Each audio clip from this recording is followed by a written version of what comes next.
The first thing I felt was pain. Not a sharp, sudden pain, but a dull, all-encompassing ache that weighed down every part of my body, as if I'd been submerged under tons of concrete. I tried to open my eyes, but the light above me was too intense, forcing me to squint through tiny slits. The sterile scent of disinfectant, mixed with the faint antiseptic sting in the air, told me I was in a hospital, but my mind was too foggy to understand why. I tried to move. Nothing. My limbs were heavy, my fingers unresponsive, my legs distant and foreign, like they belonged to someone else. Panic bubbled up in my chest, but I fought it back, forcing myself to focus. How had I ended up here? What had happened?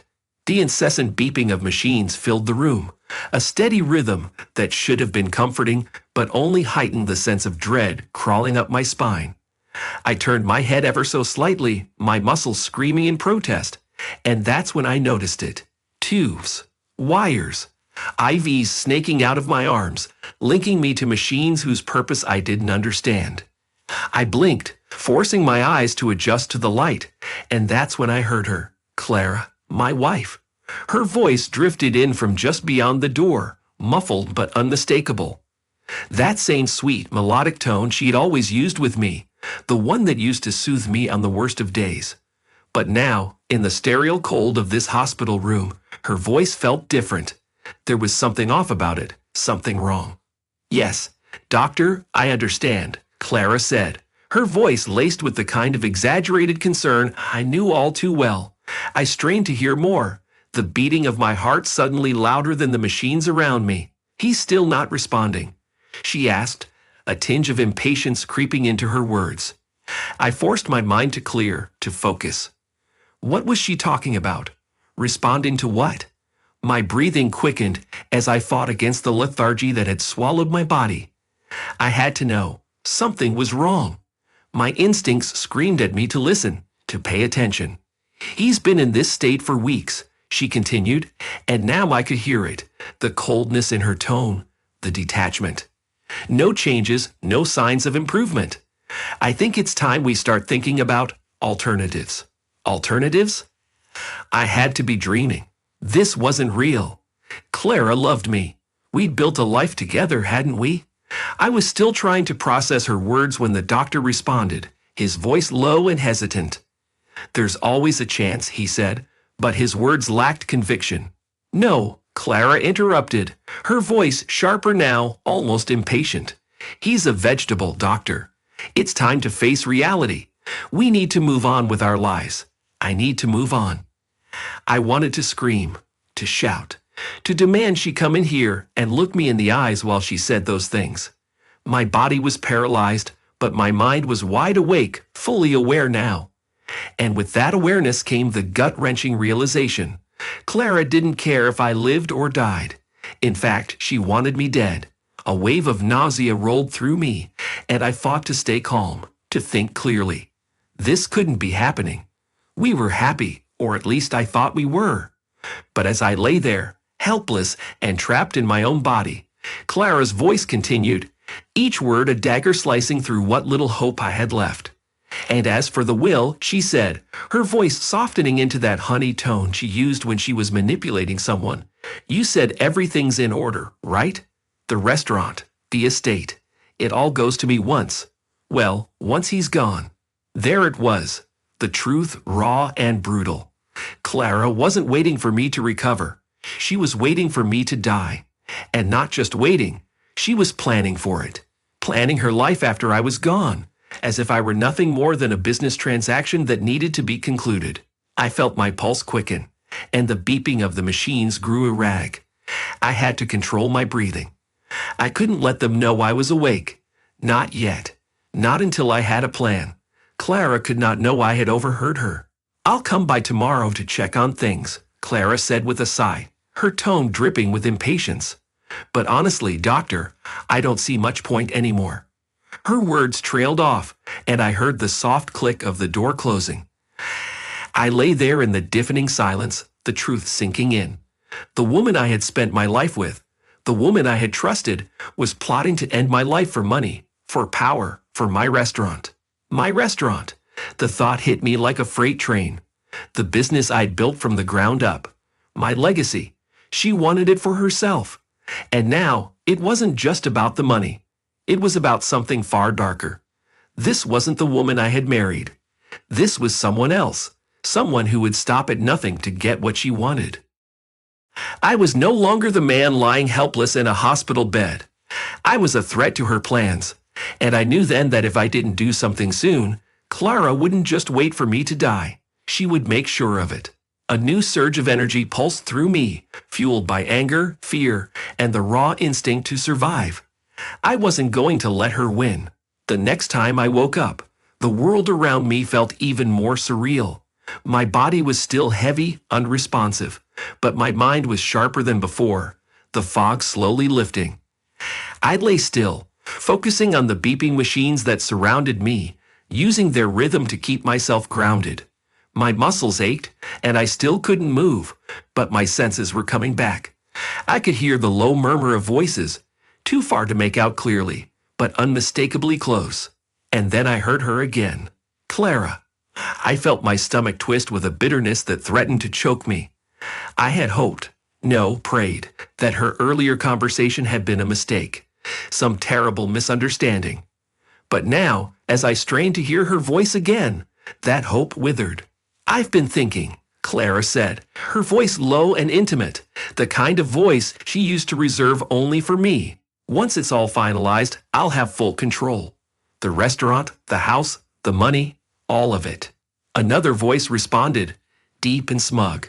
It wasn't the doctor this time. It was a man. About time, Clara, he said. His voice carried a lazy confidence, the type that comes from knowing you've already won. He's just a shell now. There's no point waiting. The realization hit me like ice water down my spine. Clara wasn't just planning my demise. She was in it with someone else. The thought made my skin crawl. I couldn't see him, but I could picture him. Some sleek, arrogant bastard standing far too close to my wife, whispering in her ear. I know, Clara said, and this time her voice was almost gleeful, a sound so chilling that my breath caught in my throat. It's hard pretending to care when he's lying there like that. But once it's done, we can finally be together without all this complication. A soft chuckle followed, the man's voice tinged with amusement. I never liked him, you know. Always so stiff, so obsessed with that restaurant of his. Like it was more important than you. Exactly, Clara replied, her tone sharpening, the mask of sweetness slipping for a moment. That's all Ethan ever cared about. His precious restaurant. His legacy. Never me. Her words stung. More than I wanted to admit. We had grown distant in recent years, sure, but I never imagined she felt this kind of resentment. The idea that she'd been harboring these thoughts, this poison, for God knows how long, it made me sick. I'm tired of waiting, the man said, his voice growing darker, more insistent. Can't we speed things up? What if we help him along? Help me along. The meaning behind the words struck me like a hammer to the chest. He wasn't just talking about waiting for me to die. He was suggesting they'd push me over the edge. Murder me. Clara's silence was more damning than any words she could have spoken. I could almost feel her weighing the suggestion, considering it. Don't be stupid, Clara finally said, her voice quieter now, more cautious. We can't do anything overt. It has to look natural, like it was bound to happen. The doctor says it's just a matter of time anyway. A silence stretched between them, heavy and thick with the shared understanding that my life was hanging by a thread, and they were ready to cut it. My heart pounded in my chest, the machines next to me picking up the change in rhythm. I had to calm down. If they suspected I was awake, if they even guessed that I knew what they were planning, they might act sooner. But the worst was yet to come. The man spoke again, his tone softening into something almost seductive. Don't worry, babe, he said, and I could practically hear him stepping closer to Clara.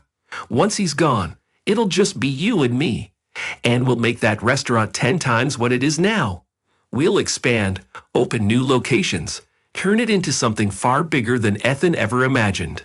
My stomach churned with nausea. He was talking about the restaurant as if it was some kind of toy they could play with, something they could twist and mold once I was out of the way. They had no idea what it really meant to me, what I'd built from nothing, and they were ready to gut it for their own gain. I love the sound of that, Clara said, her voice almost purring with excitement. We'll be unstoppable. There was a rustling sound, followed by a soft, unmistakable kiss. I couldn't see them, but I knew what was happening. Clara, my wife, was standing there, kissing her lover, planning my death just a few feet away from my hospital bed. Rage, cold, seething rage built inside me. Every ounce of me wanted to tear the IVs from my arms, rise from the bed, and confront them. But I couldn't. My body was still weak, still recovering from the accident that had nearly taken my life. I wasn't ready yet. I would be, though. I would gather my strength. I would wait, bide my time, and then they would pay. They continued to talk, their voices low and filled with the kind of intimacy that made my skin crawl. I should go, the man finally said. Don't want anyone to see us together. Soon, Clara whispered. Very soon. And then, with one last kiss, the room went quiet. I lay there, the beeping of the machines returning to their regular rhythm. But my mind was racing. I had heard enough. More than enough. Clara wasn't just planning my death. She was actively plotting it with this man. This intruder who had somehow taken my place in her life. But they had made a mistake. They thought I was helpless. They thought I couldn't fight back. But they were wrong. I wasn't dead yet. I closed my eyes, feigning sleep, but my mind was sharper than ever. This wasn't over. Not by a long shot. And when I finally got out of this bed, they would both regret the day they ever conspired against me. Before all of this, the hospital bed, the machines, the betrayal, I was a different man. My life had been consumed by the restaurant. It wasn't just a business to me. It was my soul, poured into every dish, every plate, every perfect detail. Le Coeur d'Or wasn't just the crown jewel of my culinary empire. It was my sanctuary, my legacy. People didn't just come for the food. They came for the experience, for the passion I had embedded in every brick of the place. It was the embodiment of everything I had worked for. Looking back now, I could see how I had allowed the restaurant to eclipse the rest of my life. Clara, once the vibrant woman I loved, had become a shadow in the background of my success. I hadn't noticed the distance growing between us. Not really. I was too busy managing menus, overseeing chefs, and expanding the brand. But now, as I lay trapped in my hospital bed, I realized just how much I had missed. But it wasn't until Sophie, the quiet, mysterious kitchen worker, approached me that I began to feel the tremors of something darker beneath the surface of my world. It had been a cold, late afternoon, the kind of day where the chill seeped through even the thickest coats, and the usual hum of activity in the restaurant felt more frenetic than usual. I remember it vividly because there was a tension in the air, something I couldn't quite place. Sophie had always been a strange one, quiet, watchful, with an intensity in her gaze that unnerved some of the staff. She didn't just work, she observed. And she never spoke unless she had to. That day, though, she spoke. I was in the kitchen, tasting a new dish my head chef was experimenting with when Sophie appeared at my side, almost like a shadow. She didn't speak right away. Instead, she stood there, her hands twisting the hem of her apron, eyes darting nervously around the room. It was unlike her to hesitate. "What is it, Sophie?" I asked, turning toward her. Her eyes met mine, and for the first time, I saw something flicker there. Fear. It was unsettling. This was a woman who worked through the most chaotic dinner services without batting an eye, who moved through the kitchen like a ghost, efficient and unflinching. But today, she was visibly riled. "I need to tell you something," she said, her voice barely above a whisper. "It's about you." I raised an eyebrow, not sure what to make of her cryptic tone. "What about me?" Sophie glanced around, making sure no one else was listening, and then stepped closer. "I know this is going to sound strange, but I've seen something bad." "What do you mean seen?" I asked, my patience starting to thin. I had too many things to worry about, too many plates spinning in the air, to entertain vague warnings from kitchen staff. She swallowed, her gaze turning inward, as if she was trying to figure out how to explain. I have dreams, visions, sometimes, and last night I had one about you. A chill ran down my spine, despite the warmth of the bustling kitchen. I could see the seriousness in her face, the way her knuckles whitened as she gripped her apron. I don't believe in that kind of thing, I said, trying to brush her off. I had no time for superstition or kitchen gossip. I was a businessman. I dealt in reality, not fantasies. Sophie didn't flinch. I understand. But this is real. It felt real. And it's going to happen soon. Against my better judgment, I felt myself drawn into her intensity. There was something about the way she said it, something that tugged at my instincts. Go on, I muttered, leaning in slightly. I saw you in a car, she said, her voice dropping even lower. It was dark. Snow was falling. You were driving fast, too fast. And then there was a crash. A terrible crash. I felt my stomach twist. A car crash? It sounded absurd. But the way she described it, it was like she had been there. Like she had witnessed something real. In the vision, you weren't alone, she continued, her eyes locking onto mine with a force that made me want to look away. But I couldn't see who was with you. All I saw was the aftermath.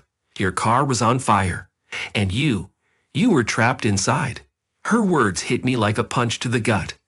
I didn't want to believe her, but something about the way she spoke, the clarity in her voice, made it impossible to dismiss. I could see the scene she was describing. I could almost feel the flames licking at my skin. I don't know when it will happen, Sophie said, her voice wavering.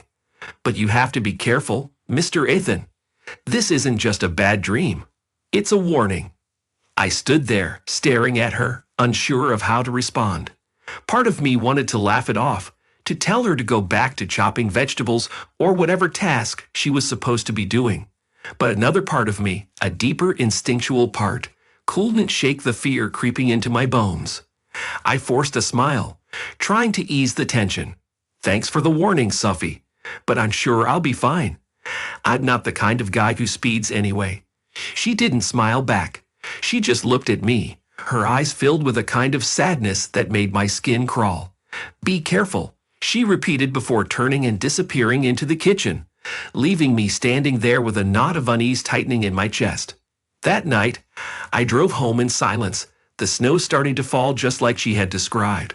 I couldn't shake her words, couldn't stop thinking about the crash she had seen.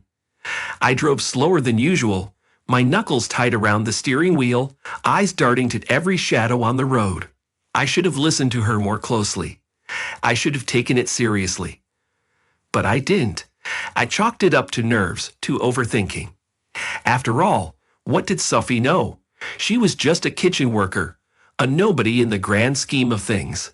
But Sophie's warning had been more than just a dream. And now, lying in the ICU, I realized with horrifying clarity that the accident hadn't been an accident at all.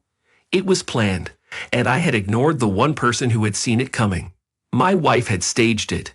Clara had orchestrated it all, and I had walked right into her trap. Sophie had tried to warn me, and I had been too blind to see it. Now, as I lay paralyzed in this hospital bed, I knew one thing for certain. Sophie's vision had saved my life, but her warning had only scratched the surface of the dark plot I was about to uncover. The memory of the crash came back to me in fractured, disjointed pieces. At first, it was like watching the scene through a fogged window, the details blurred and distant. But as I lay in the hospital bed, trapped in my motionless body, I forced myself to focus, to remember every moment. Every second might hold a clue to the truth I was still trying to piece together. The night of the accident had been cold, bitterly cold. The kind of cold that sinks into your bones and doesn't let go. Snow fell in thick, heavy sheets, making the road slick and treacherous. I should have waited. I should have stayed at the restaurant longer or even called Clara to pick me up.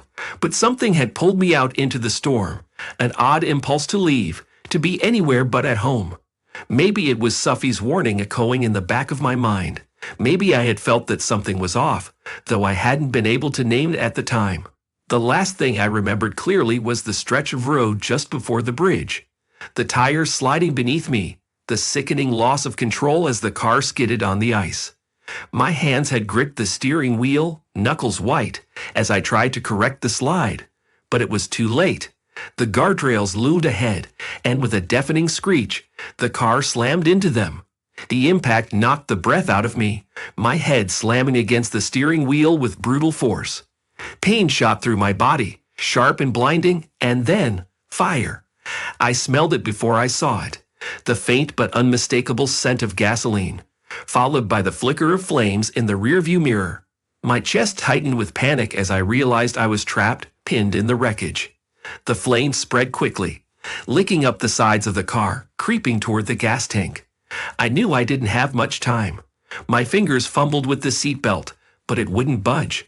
I yanked harder, the metal digging into my chest, but it was no use. I was stuck. The fear that surged through me wasn't just fear of dying. It was the fear of knowing I wouldn't be able to stop it. I had no control. For the first time in my life, I was utterly powerless. Just as the flames began to reach the dashboard, I heard something. A voice, faint at first, but growing louder as it approached. "Hey, hold on." It was a man's voice, frantic but determined. Through the smoke and flames, I saw him, an outline, barely more than a shadow at first. Then, as he drew closer, I made out the figure of a man running toward the car, his movements swift and desperate. It was Liam. I didn't know his name then, but I would never forget the look in his eyes, calm and focused, like he had faced this kind of danger before. He didn't hesitate. He didn't flinch. Liam yanked the door open, the metal creaking in protest, and I gasped as the freezing air hit my lungs. The flames crackled behind him, casting flickering shadows across his face. "Stay with me," he ordered, his voice cutting through the chaos.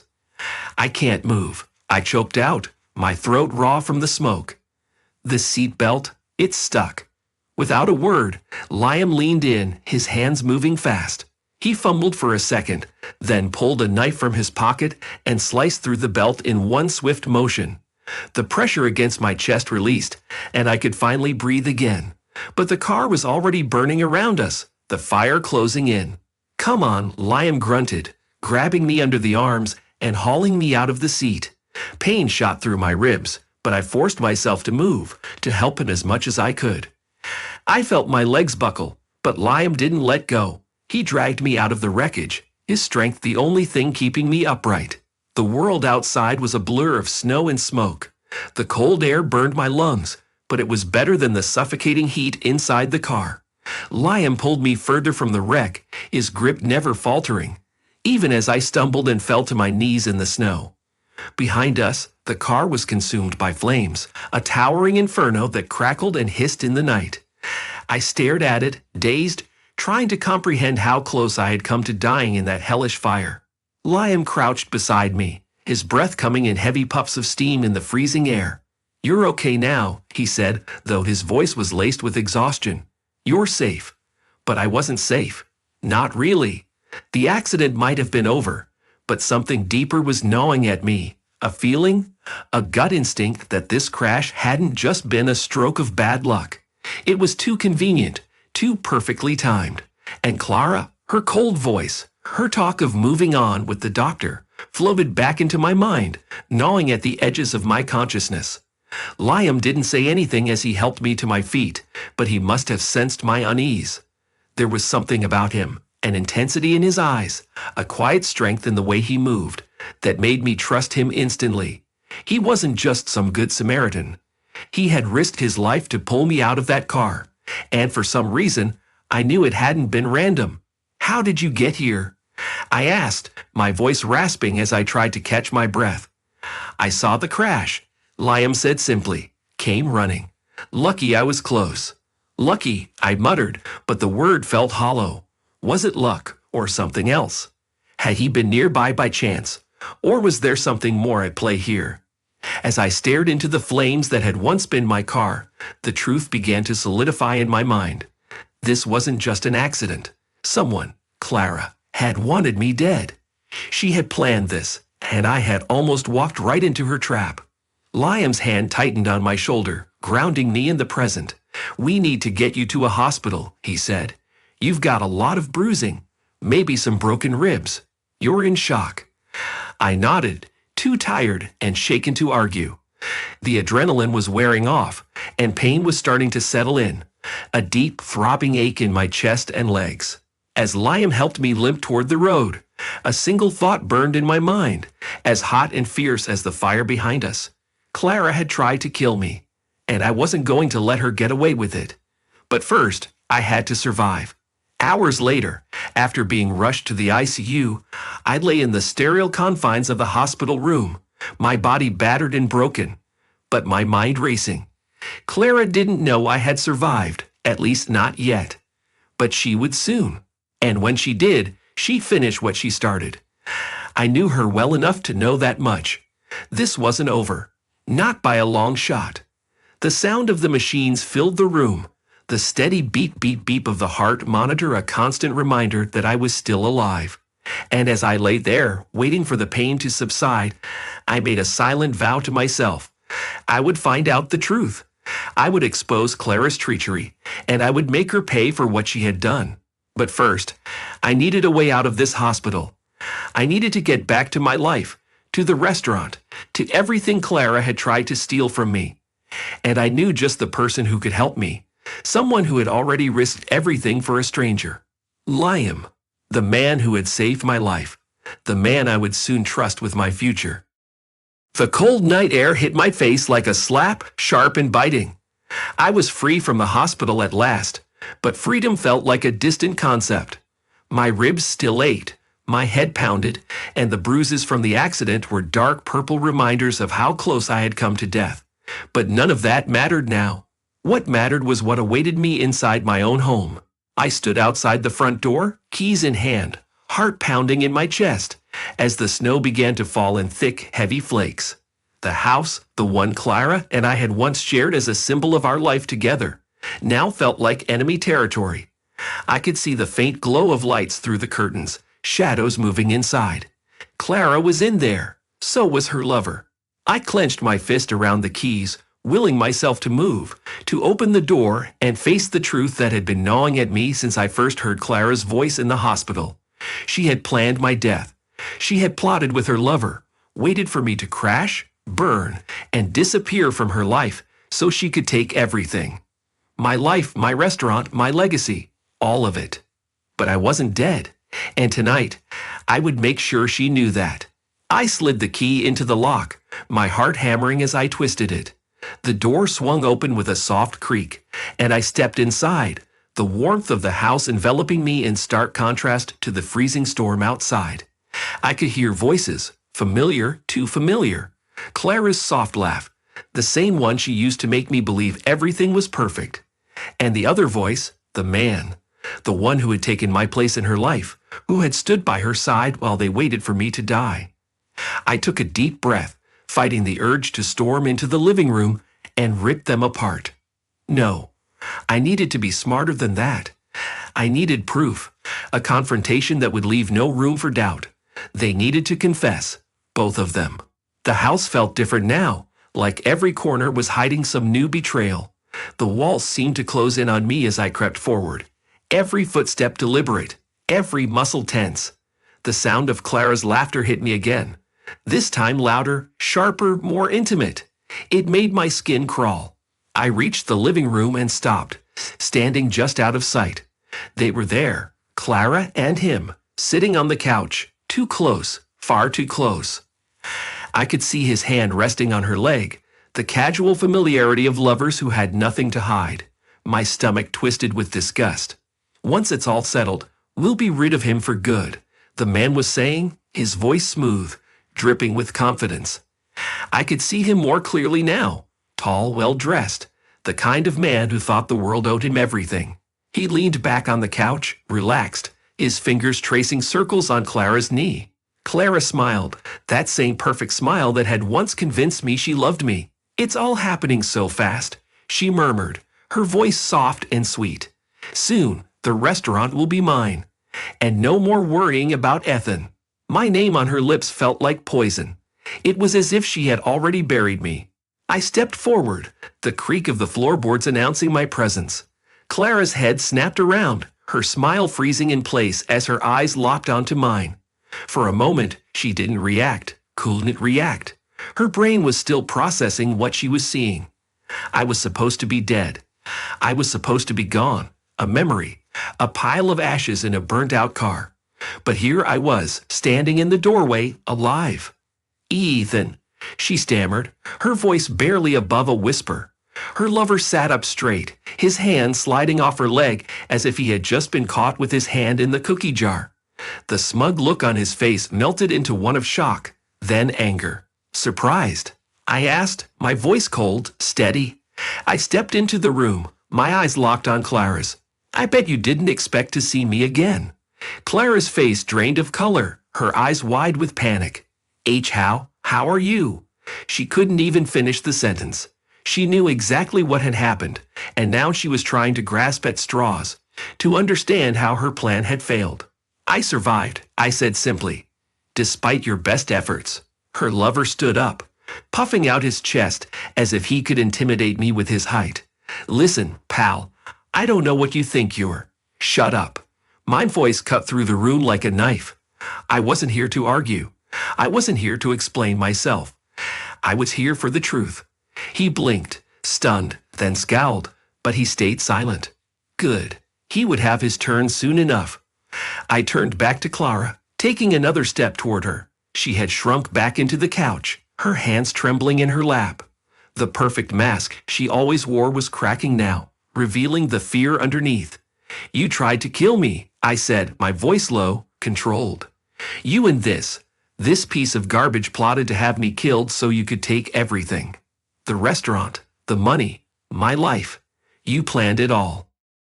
Clara shook her head, tears welling up in her eyes.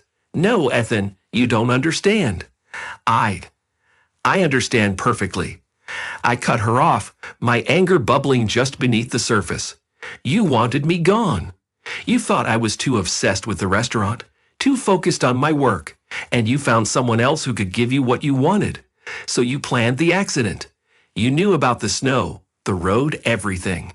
Her eyes darted toward her lover, and I could see it then. The guilt, the desperation. She had been caught, and she knew it. Clara, I said, my voice softening just enough to let her think I might still listen. Tell me the truth. Was it you? Did you arrange the accident? For a second, just a second, I saw her hesitate. Her lips trembled, her hands clenched into fists. And then, as if a switch had flipped, she broke down. Yes, she whispered, her voice barely audible.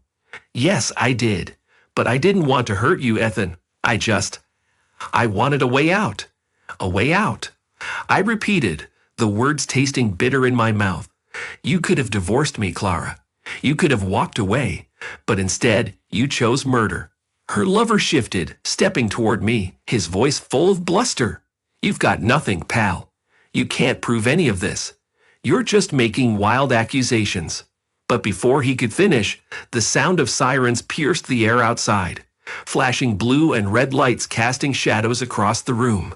His eyes widened in panic as the reality of the situation sank in. Police, I said, my voice cold and unforgiving. I made sure they knew what was happening. They've been listening. Clara's face went ashen, her lover's bravado crumbling in an instant. The door behind me opened, and two officers stepped inside, their hands resting on the holsters of their weapons. Clara whimpered, her lover trying to back away, but it was too late. This is over, I said, looking Clara in the eyes one last time. You'll never take what's mine. The officer stepped forward, placing them both in handcuffs. I watched in silence as Clara was led away, her sobs echoing in the hallway. Her lover followed, cursing under his breath, but there was no fight left in him. They were finished. As the door closed behind them, I finally let out a breath I hadn't realized I'd been holding. The house was silent now, but the weight of everything that had happened pressed down on me like a mountain.